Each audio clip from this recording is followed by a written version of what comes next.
Hey VC, it's Jonathan, the Cheap and Cheerful record collector.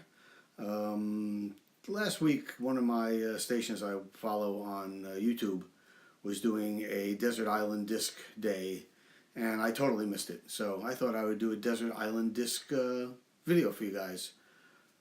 Decided that I couldn't really do everything, so I got to break it down to genres.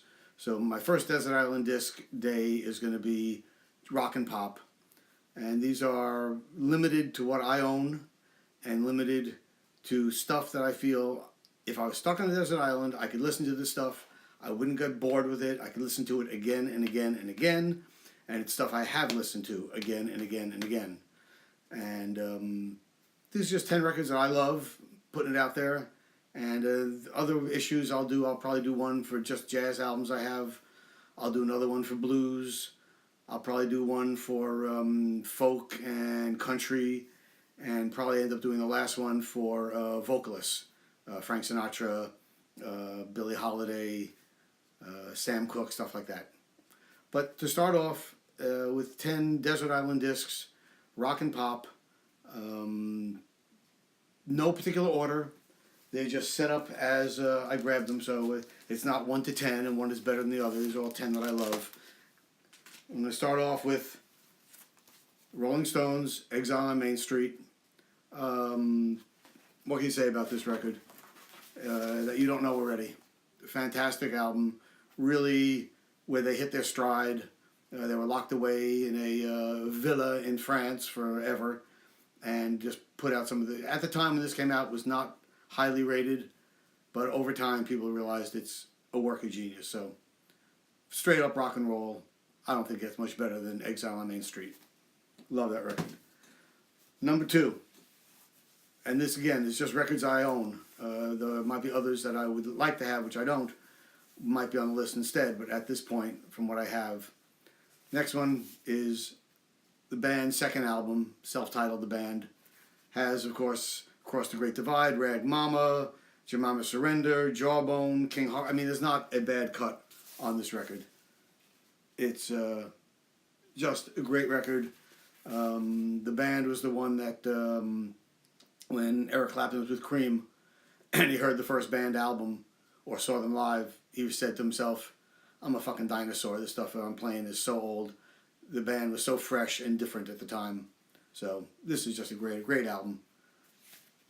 Could listen to that again and again and again. Never grow old with it. Oh, tired of it. Next one is another classic. Buddy Holly and the Crickets influenced everybody, obviously. Just when you realize that he put his first record, by the time his first record was issued and he was killed, it was 18 months. So, just ridiculous. On this is Oh Boy, Not Fade Away, Maybe Baby, Rock Me Baby, I'm Looking for Someone to Love. Great album. Have listened to it many times, and this is on Coral. Just a great, fantastic record. Never grow old of that. Next one. Another one that the man has put out many records, have influenced many people. But to me, personally, this is the one I love the best. Frank Zappa, Hot Rats. Gatefold copy. How can you go wrong? And this is the one that has Captain Beefheart on it. Peaches and Regalia, Willie the Pimp, Little Umbrellas, the Gumbo Variations. Again, every time you hear something new. I've had this record for many years, and every time I hear it, I just go crazy. Great, fantastic stuff. Love that.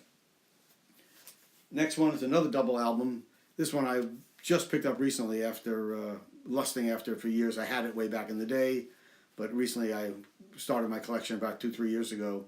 This is one that's had a hole in my collection. I finally picked this up about 2-3 weeks ago when I was down in Florida. And Jimi Hendrix, Electric Ladyland. A number of these are double albums. This is obviously a double album.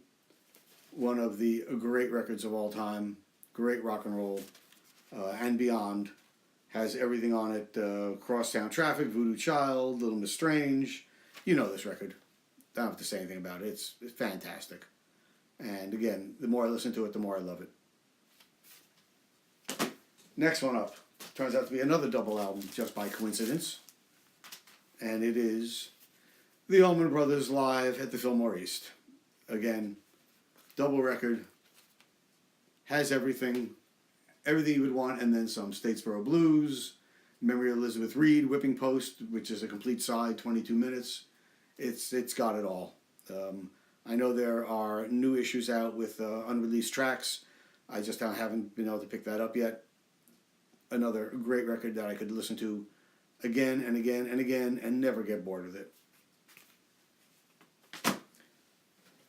This one was tough because this next guy has put out so many records that I love and so many different variations.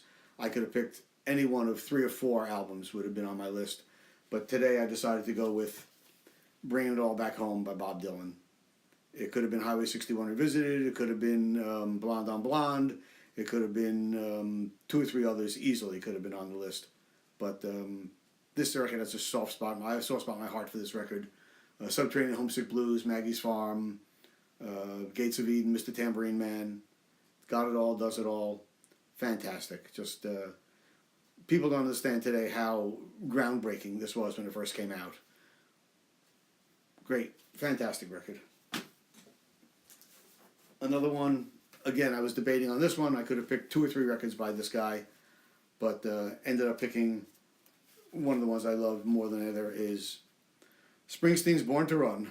I could have picked The River. I could have picked a couple other ones, but Nebraska. But this really is the record that really blew it all apart for him. Everyone knows this record: Thunder Road, 10th Avenue Freeze Out, Born to Run, Jungle Land. It's got it all. The original band, this seminal band, and fantastic stuff. And the next one is again one of the groups that did everything, changed everything. The Beatles. I picked Revolver. I think Rubber Soul is when they started to come into their own, and I think they really came into everything in Revolver. They put it all together with Revolver. Fantastic record, never grows old. Played again and again and again. And there's so much in it. Sgt. Pepper's was revolutionary at the time, but I love it, and there's no doubt about it. I love it, but a little too much strings, a little too trying too hard.